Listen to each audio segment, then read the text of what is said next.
Achieving your home buying goals can be stressful and a complex process, but with careful planning and some consistency, you can get there in no time. I've got some of the key steps to help you reach your goals this year or next year, depending on where we're at in your process.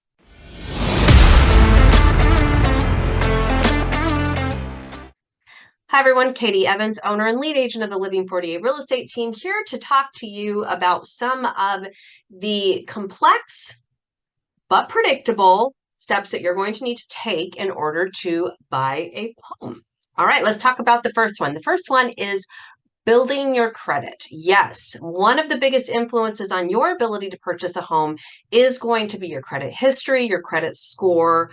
Those kinds of items are one of the first things that your lenders are going to look at to see if they can qualify you to purchase a home. So, a couple of tips in how to do that. Number one, we want to make sure that you're making consistent payment. Don't be late. Make sure they're on time. Make sure it's at least the minimum payment. All of that, and even paying a little bit extra every time, is going to help boost your credit score. Number two, keep your credit card utilization to a minimum. In fact, there is a little thing that NerdWallet put out not too long ago where they recommend keeping your utilization below 30% on each card. So if your limit is $100, don't take more than $30. All right. The lower the utilization, actually, the higher your score. Number three, try to apply for one credit account at a time. All right, so don't go hog wild and go get a car and then get a credit card and all those different very crazy things. So wait at least 6 months in between applications, if at all possible. Number four, keep credit card accounts open.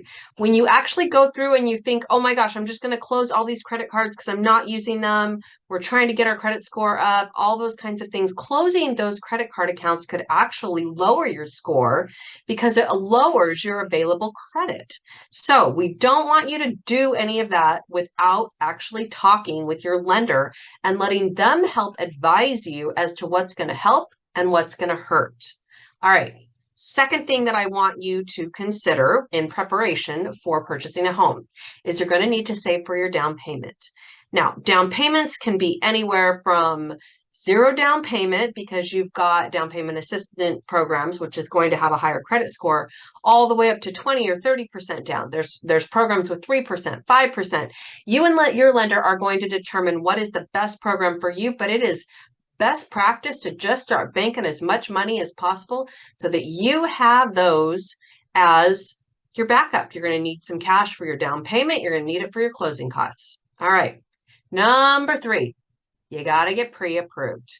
Now, I have a suggestion for you. Not all lenders are going to love it, but it is my suggestion. And that is that when you're buying or preparing to buy a home, that you actually interview 2 or 3 different lenders because they have different programs or different variations of different programs. We want to find the lender that is going to be the best fit for you, that you're going to enjoy working with, and that is going to have the best program for you. Now, if you go through and you interview those lenders and they all pull your credit within 30 days of each other, it really is not going to hurt your credit score at all. That's going to count as one. The credit bureaus see that as, okay, they're trying to do this one thing, and so we're going to let them get it for 30 days, and then it won't affect it. They'll look at it all as one credit pull rather than 2, 3, 4, 5, 6, however many you decide to interview credit pulls. All right? All right, one more. Organize your wants and your needs. This can be a real big challenge because when we buy our homes, we have our idea of what our dream home is. But sometimes our budget just doesn't match our tastes. And so what we want to do is we want to sit down, and if we've got a significant other or family members that we're taking into consideration here, we want to make sure that we take a few minutes to sit down and prioritize the wants and the needs so that we can focus our searches on those homes and not become overwhelmed, but make sure that we are buying something that is going to actually fit what we need it to be. All right, takeaway. When it comes to working towards buying your home, your first home specifically, but really any home, it's easy to get discouraged. It really is. It's easy to get overwhelmed. However, there are things that you can do to put that clear plan in place. These are a few. Of course, I want you to come and talk to me as soon as you start thinking about this, because even if you're not ready yet, let's get you in touch with great lenders who can help you put together the best financial plan possible there, and we can get you there quicker than you ever thought possible. Any questions that you have about qualifying to purchase a home, please reach out to us directly. We'd love to help answer those and get you in contact with someone who can also help guide you towards that. Know someone who is considering purchasing a home or ought to be considering purchasing a home? Share this video with them. We sure would appreciate it. Thanks so much for watching. We'll catch you on our next weekly video.